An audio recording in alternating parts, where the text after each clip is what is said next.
Welcome to Kanishka IAS. I am Venkat Sheshareddy, now dealing with the current affairs. Let's look into the current affairs topics that are relevant for the exam in the today's paper. We know that around 8th century and 9th century, there used to be three kingdoms which were fighting for the hegemony over one another.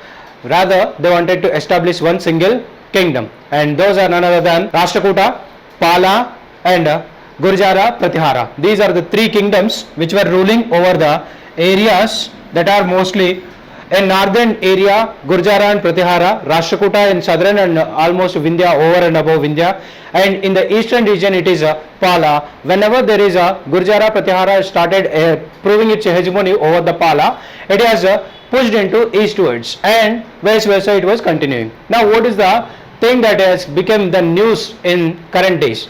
Now here Gurjara and Pratihara became one of the biggest tussle in the western Uttar Pradesh, where these people started claiming the king, the famous king of Mihir Bhoja of this kingdom, Gurjara Pratihara, started claiming caste relevance in this area. Now here they started saying that Rajputs started say that Gurjara is the place, that's not the kingdom, or that's not any like hereditary. And some others says that Pratihara is the place, it is not the kingdom. So in this way these people are fighting for each other, and the important thing here is that there is a world heritage site, like a UNESCO world heritage site, that is Khajuraho, is a famous temple which is built on the Gurjara Pratihara style of temple building. That is most important in point of view of exam. Now apart from this, we are not much concerned about all these politics that are running behind this in the Uttar Pradesh area. The famous king during this period is Mihir Bhoj, that one of them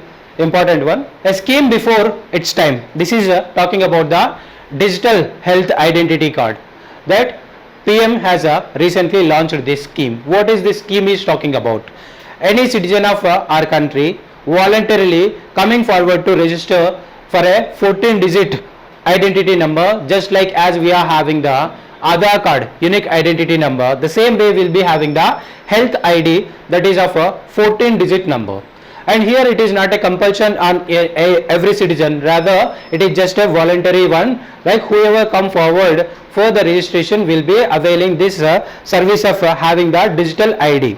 Now this health digital ID will be carrying forward some of the details of the citizen that are pertaining to health. That may be all the health history of the patient, and then which will be easier for the doctors who are treating these patients, because like whenever there is possibility of forgetting the documents or maybe misplace the documents, etc., etc., all those things are quite happening. But here in this digital number, that is a 14-digit number, will be carrying all the documents that are related to the particular patient, and which will be making easier for the people to carrying these documents. And then for the doctor also it will be easier, where they will be looking into all these documents and they will be guiding a proper treatment, and that also will be helping the proper medication as well. These are one side of the coin. The other side of the coin is these can be leading to the data repository, where we are having the information security, and apart from that right to privacy. But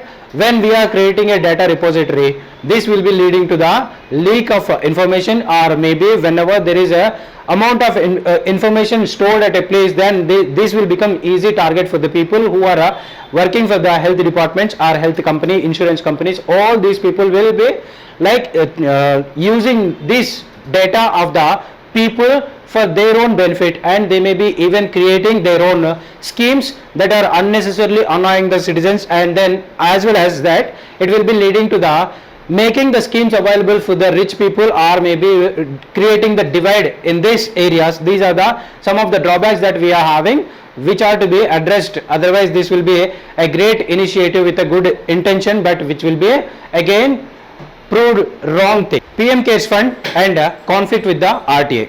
PM CARES Fund is the fund that is created during the time of a pandemic situation under the disaster management, which is created by a notification, not by any statutory authority or not by a statute. Now under this condition, what is happening is, it is not coming under the purview of RTI, neither under the purview of Comptroller and Auditor General. Under Article 12, it is defining the state. What is a state?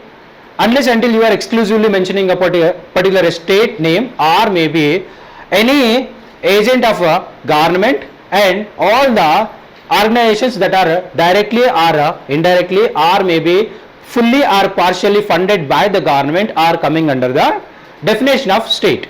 Now all these state bodies will be coming under the purview of the Comptroller and Auditor General. What this Comptroller and Auditor General will be doing?